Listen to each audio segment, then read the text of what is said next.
En esta mañana yo quiero hablarle de quién es Jesús. Y nosotros sabemos, escuchamos sus milagros, celebramos sus obras, repetimos sus palabras. Pero olvidamos que detrás de cada milagro había santidad. Olvidamos que de cada palabra había coherencia. Jesús tenía un carácter santo, coherente, firme, perfecto y lleno de amor. Y la Escritura, lo que hemos estudiado, nos dice que el llamado de un creyente no es solamente a creer en Jesús, es a ser conformados ¿a qué? A su imagen. A su imagen. Y hoy quiero que pensemos en Jesús no solo como el Salvador, sino como el Señor que nos transforma. El Señor que nos renueva. El Señor que coloca un corazón nuevo en cada uno de nosotros. ¿Usted lo cree, hermano? Yo sí lo creo. Porque yo no soy la misma de hace 15 años atrás. Porque Cristo vive en mí. Entonces, hay personas que no entienden a veces la diferencia entre conocer de Cristo y conocer a Cristo. ¿Sabe por qué? Porque muchas veces entendemos, vivimos los milagros de Jesús, pero nuestro corazón sigue endurecido.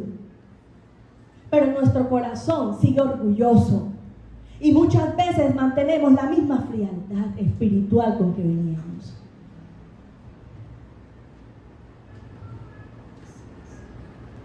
Y conocemos de Cristo. Y Él no nos dice a nosotros que sigamos con esa misma frialdad o con esa misma lengua sin freno. No, el Evangelio nos enseña y nos cambia nuestro destino eterno. Porque nos dice a nosotros que vamos ¿para dónde? ¿Para dónde va usted, hermano? Para el cielo. Y el Evangelio no solamente nos cambia nuestro destino eterno, sino que nos cambia nuestro carácter.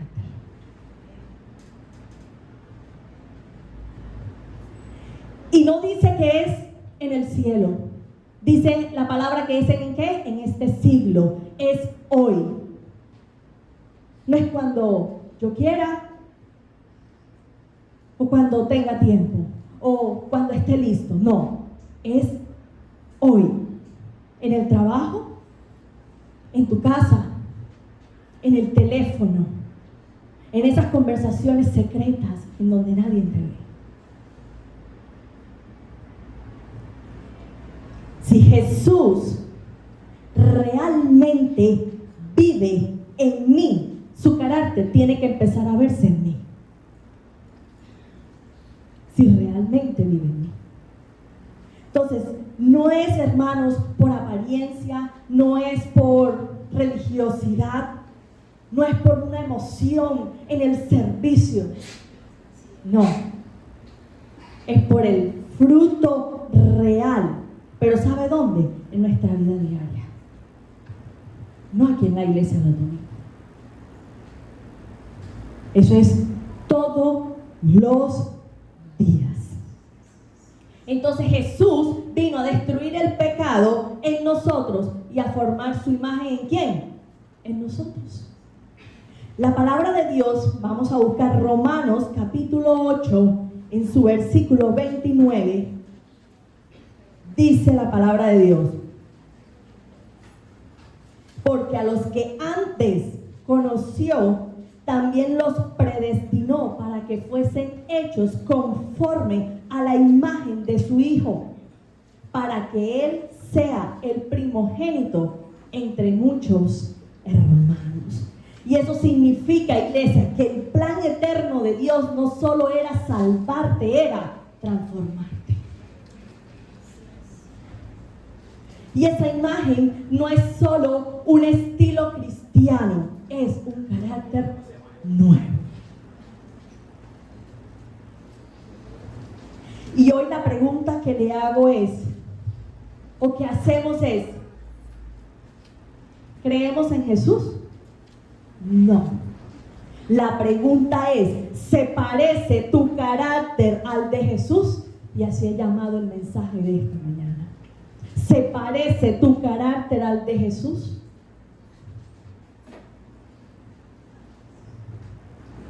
¿Cómo actúas cuando te provocan?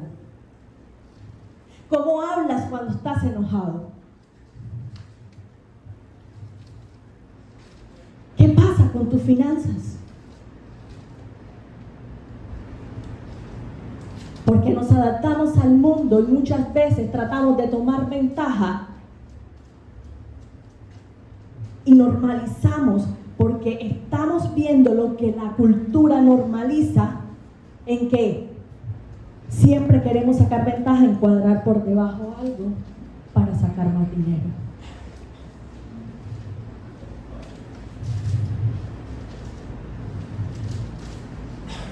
¿Se parece tu carácter al de Jesús?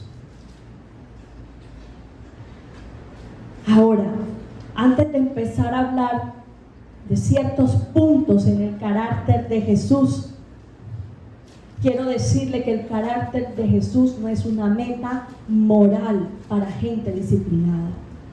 Es un milagro que ocurre espiritualmente todos los días en gente nacida de nuevo. Porque el Señor nos dijo, es necesario nacer de nuevo.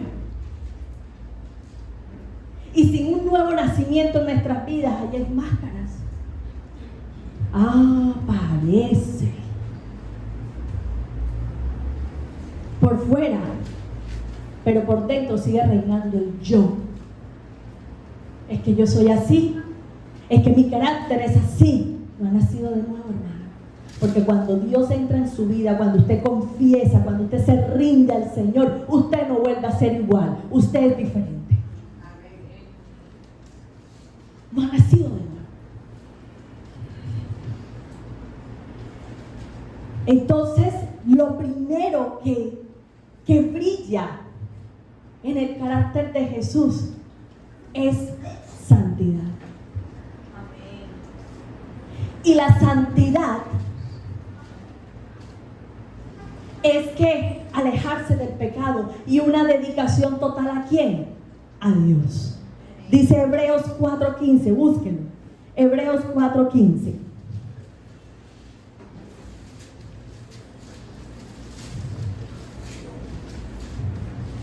Porque no tenemos un sumo sacerdote que no pueda compadecerse de nuestras debilidades, sino uno que fue tentado en todo según nuestra semejanza, pero sin pecado. Iglesia, hoy nosotros estamos rodeados de tentaciones fáciles, rápidas y accesibles y baratas. Porque ahora el pecado cabe en el bolsillo. La impureza la puedes ver al dar un clic. La mentira se maquilla. Que Diana, era necesario decirlo. La corrupción se justifica con, es que todo el mundo lo hace. Y todos los días estamos expuestos, hermanos. ¿Se parece tu carácter al de Jesús?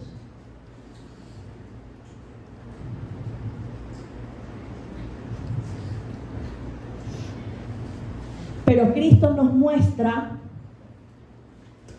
que su santidad no depende de la facilidad del pecado, sino de la firmeza del corazón rendido a Dios. Y esto significa que no puedes decir, iglesia, que estás buscando a Jesús, que sigues a Jesús y alimentas pecados secretos. No puedes decir que te levantas en la mañana con Jesús y en la noche te acuestas con el pecado.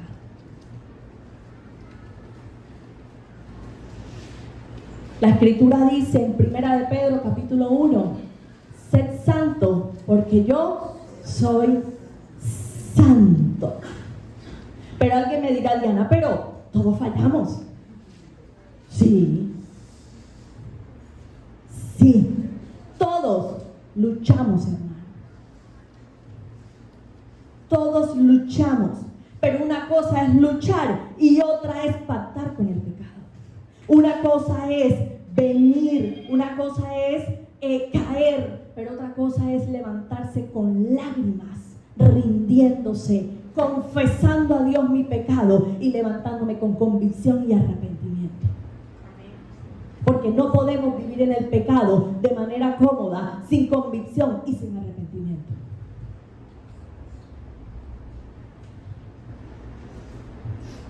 Hay un versículo en Proverbios 28, en su versículo 13, que dice: el que encubre sus pecados, ¿qué le pasa? No prosperará. Pero el que confiesa y se aparta, alcanzará misericordia. Confiesa. Iglesia, deja aquello que te arrastra al pecado. Deja esa relación que te consume y te invita a pecar. Deja la mentira. Si has herido, pide perdón.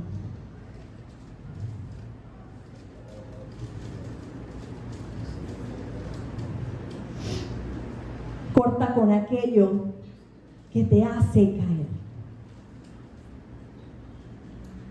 Porque la santidad no es un adorno de domingo. La santidad es una guerra diaria contra el pecado, pero puesto los ojos en Jesús. Y ¿sabe? Yo veo la santidad de Jesús y está en su palabra, pero en cada milagro usted puede ver la santidad de Jesús. Hablemos de uno. En Lucas, en capítulo 5, el Señor estaba en el lago de Genesaret. Y ahí Él estaba hablando de la palabra de Dios y todos se agolpaban, porque querían escuchar. Y habían dos barcas acercándose a la orilla y los pescadores empezaron a lavar sus redes. Y el Señor se sube a una de esas barcas y le dice a Simón, ¿saben quién es Simón? Pedro, que se aleje un poco ¿de qué? De la orilla. Y empezó a hablarle al pueblo de Dios. Luego le dice Jesús a Pedro, aboga mar adentro y echa la red. Y aquí es un dilema para Simón, porque venga, aquí el experto soy yo. Este es mi trabajo. Yo me especialicé como pescador y sé en qué momento puedo pescar y en qué momento no lo puedo hacer. Es una lucha, ¿cierto? Pero él dice, pero en tu palabra lanzaré la red. ¿Y qué pasó? Algo extraordinario. 5 peces se subieron en la red. Dios mío. Dicen que las redes, ¿qué? Se rompían. Y como no podían, le dijeron a la barca, vengan, ayúdenos. Y dice la palabra de Dios que tanto era la carga que los 2 barcos se hundieron. Y aquí hay un milagro impresionante, hermano. A mí me maravilla todos los milagros de Dios. Pero quiero decirle algo impresionante también en este punto, en que Simón no dijo, ¡ah, qué bendición! Este hombre me va a prosperar. No, este hombre le dijo, vete, aléjate de mí, porque soy hombre pecador. Y cuando usted y yo estamos en la presencia y en la santidad de Dios, nuestro pecado se ve. Usted empieza a decir, soy pecador. Empiezas a ver tu condición humana, tu condición natural. Y Simón vio su condición. Él vio el milagro. Y él vio quién era Jesús, pero cuando entró en la santidad de Jesús, él vio cómo estaba él. Él vio su condición de pecado.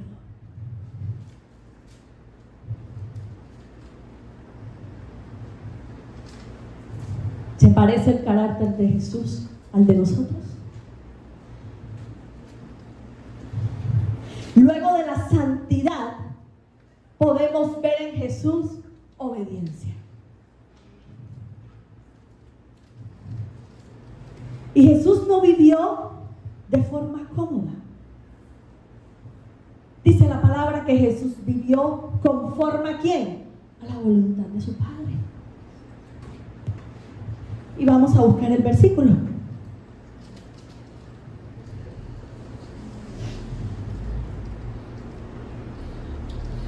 Dice en Juan capítulo 5 en su versículo 30: no puedo yo hacer nada por mí mismo. Según oigo, así juzgo, y mi juicio es justo, porque no busco mi voluntad, sino la voluntad del que me envió. ¿La de quién? La del Padre. En el Getsemaní, cuando a Jesús le costó la obediencia, sangre, y lo digo sangre porque la palabra dice que él estaba llorando y clamándole a Dios, a su Padre, diciéndole: pasa esta copa de mí, pero que no se haga su voluntad, sino que se haga la tuya. Y dice que sus lágrimas caían como grandes gotas de sangre.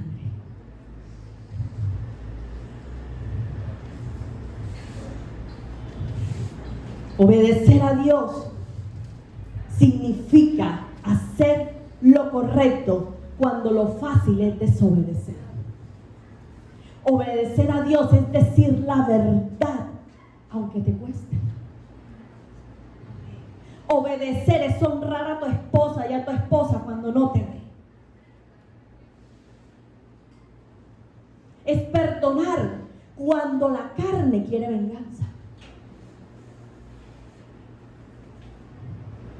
Saben, es trabajar con excelencia y con tanto esmero sin que nadie te supervise en tu trabajo.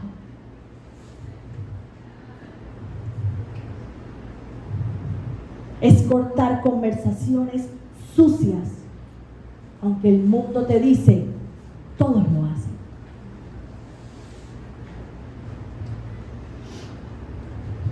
Jesús dijo en Juan capítulo 14, en su versículo 15, dijo: si me amáis, guardad mis mandamientos. Él no te está diciendo: si me amáis, sentid cositas. No. Si me amáis, canta bonito. No. Él dice: guardad. Guardad. Y hay gente que quiere a Jesús como Salvador, pero no como Señor. Hay gente que quiere el perdón de Dios, pero no se rinde a Jesús. Mateo 7 dice: no todo el que me dice Señor, Señor, entrará ¿dónde? Sino el que ¿qué? El que hace la voluntad de mi Padre. Y este versículo me dice a mí: Diana, revisa si tu fe es real. Si tu fe es real. Luego de la santidad y luego de la obediencia, vemos en Jesús compasión. Y déjeme decirle, iglesia, que esto no es sentimentalismo. Dice la palabra en Mateo 9 que al ver las multitudes tuvo ¿qué? Compasión de ellas porque estaban desesperadas y dispersas. Es el corazón de Dios moviéndose hacia el quebrantado.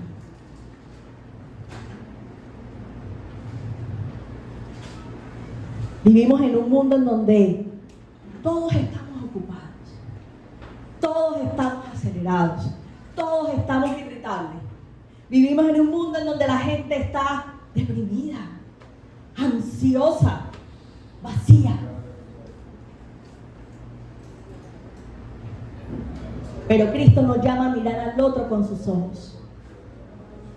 En la casa, escucha sin humillar. En el trabajo, no te aproveches de la debilidad del otro. En la iglesia,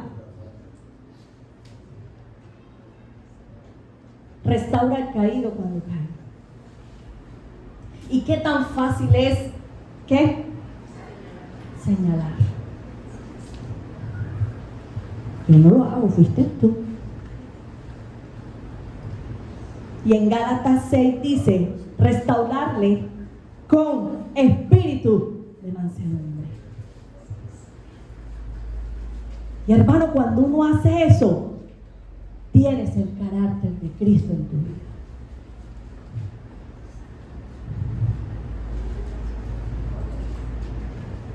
Vamos a verlo.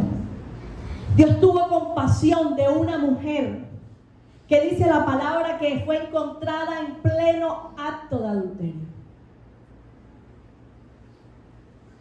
Y esta mujer fue arrastrada, fue humillada y sacada al escarnio público. Y podemos ver la imagen, yo me la imagino mucho, cogiendo acá piedritas cada uno, metiéndoselas en sus bolsillos. Porque la ley dice que tenían que ser ¿qué? Y cuando están allí afuera, dice la palabra que ahí estaba Jesús. Y Jesús dice, quien esté sin pecado lance la primera piedra. Y cada uno fue dejando sus piedrecitas y se fueron. Y llegó el momento de la mujer con Jesús cara a cara. Y le dijo Jesús, ni yo te juzgo. Vete, pero hay una condición, no peques más.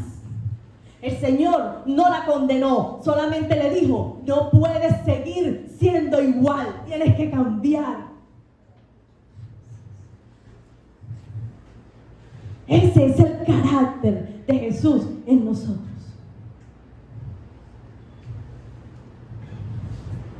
Entonces, y a veces muchos creen que ser firmes es ser duro, pero la firmeza de Cristo no cancelaba la compasión, porque Cristo no está de acuerdo con el pecado, pero Él ama al pecador.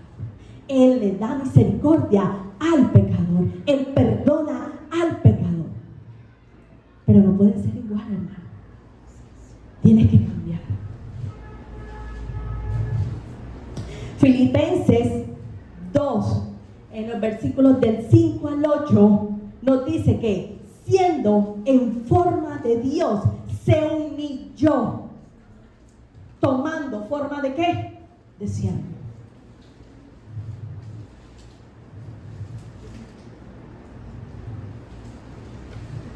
Y cuando vemos este versículo, vemos que pasa de la compasión a la humildad.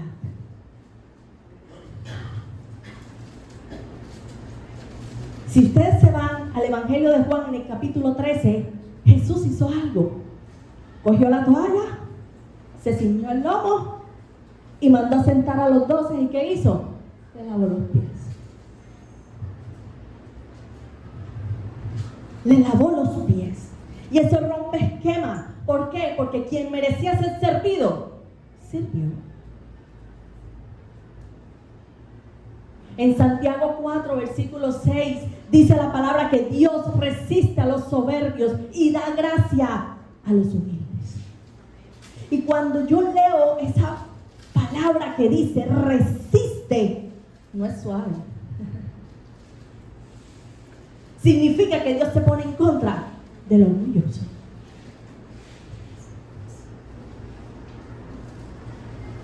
Iglesia, humildad es aceptar corrección. Humildad es aceptar mis errores. Es escuchar.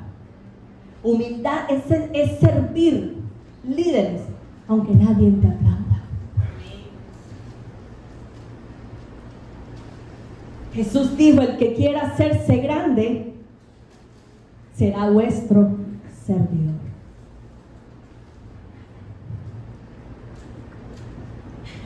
Ojo, si tu cristianismo se te volvió crítico, se te volvió exigente, se te volvió superior, entonces no te pareces a Jesús. Porque Jesús, siendo perfecto, fue manso.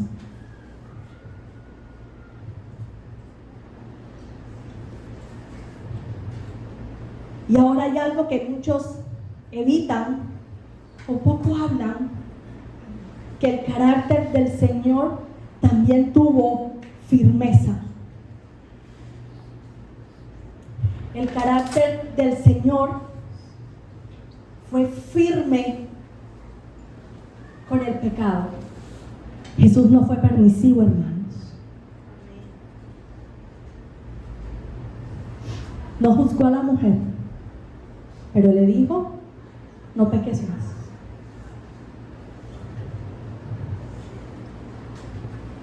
Y esto me lleva a Romanos.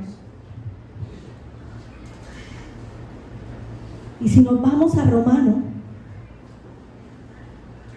en el capítulo 1, en sus versículos 24, 26 y 28, quiero leerlo. Dice: la ira de Dios sobre el injusto. Dice el versículo 24: por lo cual también Dios los entregó a la inmundicia en las concupiscencias de sus corazones, de modo que deshonraron entre sí sus propios cuerpos. Luego nos vamos al versículo 26. Por esto Dios los entregó a pasiones vergonzosas, pues aún sus mujeres cambiaron el uso natural por el que es en contra naturaleza.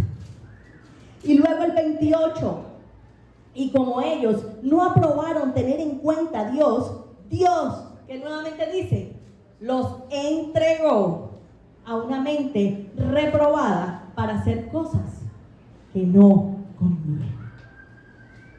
3 veces aparece: Dios los entregó. Y hermanos, no le estoy diciendo que Dios los empujó al pecado, no. Significa que después de resistir la verdad, que despreciar la revelación y endurecer el corazón, Dios retira su contención. Dios te dice, es como si dijera: bueno, ve y experimenta el fruto de tu decisión. ¿Ves? 3 veces. La iglesia no puede predicar a un Jesús que solo abraza, que solo es amor. Hay que predicar a un Jesús que confronta. Porque Jesús, verdadero Jesús, Él perdona, pero también llama al arrepentimiento.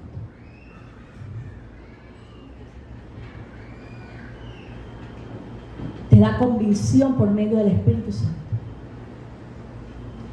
Cuando estás delante de Él, a solas, y empiezas a contemplar la santidad de Dios, ahí te ves enfrente de un espejo. Que hay veces en que no queremos ni levantar nuestro rostro.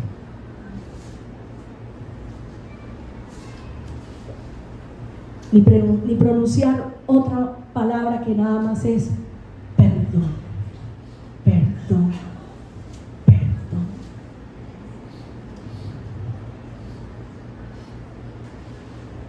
Iglesia, vivir la verdad implica que eduquemos a nuestros hijos en la palabra. Así el mundo se burle, así el mundo tome lo malo y lo quiera volver bueno. Tenemos que estar pendientes lo que están pasando nuestros jóvenes, nuestros adolescentes.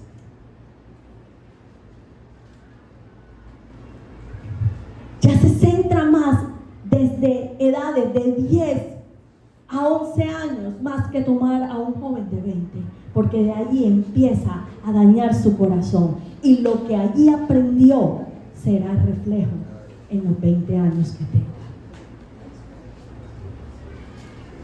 Joven, vivir en la verdad implica, yo decido pureza sexual, aunque la cultura diga lo contrario.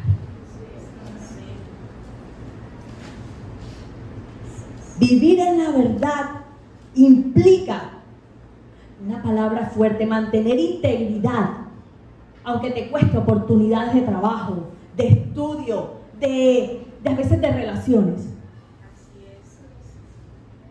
Eso implica vivir en la verdad.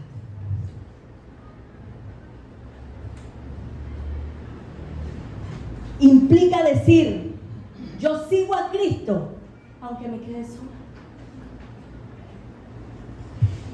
Y si eso nos duele, vámonos a Lucas 9, en su versículo 23.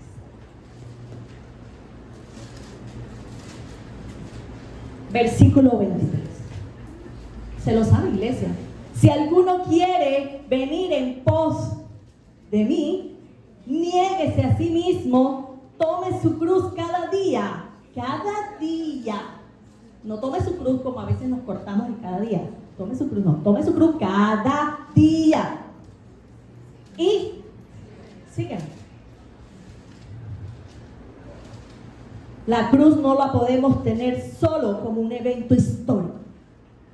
La cruz refleja, es la radiografía del carácter de Jesús. Él es el buen pastor que da la vida ¿por quién?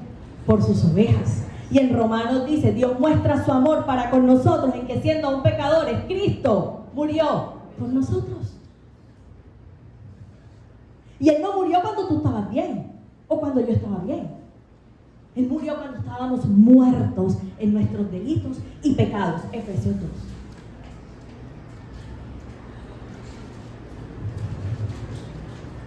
Y saben, eso es un amor santo, eso es una gracia inmersiva.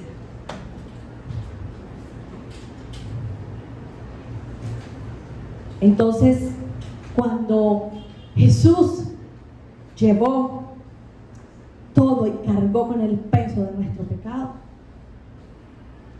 cuando tú y yo vamos ante la presencia de Dios, confesamos, nos rendimos, nos humillamos, Dios transforma nuestra vida. Y Dios nos da vida, porque dice la palabra que estaba muerto en mis delitos y pecados. Entonces Dios nos da ¿qué? Vida. Y cuando Él nos da vida, empieza esa restauración, esa renovación, ese cambio. ¿Se parece tu carácter al de Jesús? Puedes pasar y el mundo ver y decir, hay algo diferente.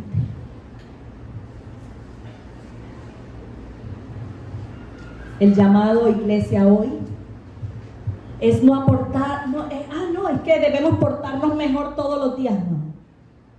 El llamado es arrepentirse. El llamado es a que podamos rendir y entregar nuestra vida, reconocer nuestro pecado y ¿sabe qué? Recibir su perdón. Y termino diciendo que el carácter de Cristo es una luz, es como dice el pastor, es un escáner, ¿cierto? Él dice, es un escáner.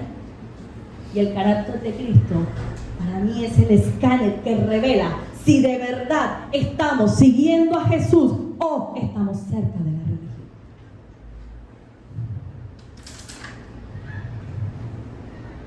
Ese es el carácter de Jesús.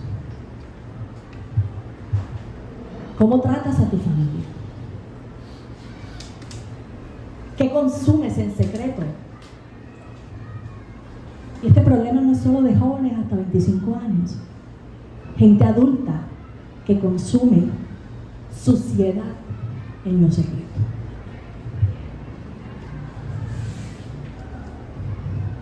Y cuando entramos ante la presencia del Señor, todo aquello debe quitarse deleite en nuestras vidas y hacer la voluntad de Dios cada día. Parecerme cada día más a Él. No es fácil. Pero si realmente vamos con un corazón, porque esto encierra, hermanos, es ¿qué está pasando en tu corazón? ¿Estás buscando para que te vean? ¿Por religiosidad? ¿Porque vienes al servicio? ¿Para que mi hija me vea? No. ¿Qué está pasando en tu corazón? Y cuando hay un corazón transformado, eres diferente. Eres ejemplo. Y quieres que muchas personas sean tus seguidores. Porque ven tanto en ti el carácter de Jesús que quieren seguirte. Quieren tener aquello que tú tienes. Pero ojo, iglesia, esto no es humano. Este es el poder sobrenatural, el perdón, la convicción que Jesús coloca en nosotros. Porque la honra, la gloria solamente se la damos a nuestro Dios. No somos nosotros. Es el Espíritu de Dios en nosotros, que cuando usted y yo vamos a hacer algo que no está bien, te dice, Diana, cuidadito ahí. No me diga que no lo has sentido. Yo sentí. Mucho cuidado con lo que vas a decir. Porque sabe, hay momentos en que te toca tu parte humana. A nadie le gusta que lancen comentarios que no son reales sobre nosotros. Y es ahí donde nos sale el chuki. Es ahí donde nos sale, es que mi carácter es así, yo soy así. Y empezamos a herir a las personas cuando estamos enojados y cuando estamos solos. No fui testimonio esta vez, no fui ejemplo. Y saben una cosa, humanamente nos pasa que recordamos más aquello que un día te saltaste a todos los demás días en donde fuiste compasivo, humilde, amoroso con esa persona. Eso queda aquí. ¿Cómo reaccionamos cuando nos provocan? ¿Qué decimos? ¿Cómo tratamos a los demás? Yo solo le pido al Señor que el carácter de Él todos los días se vea reflejado en nosotros y que nos ayude a que seamos buena tierra, a que su palabra llegue en nosotros y seamos buena tierra y la tomemos en nuestro corazón y lo hagamos visible. Primero edificación de nosotros y luego ejemplo y testimonio hacia Dios.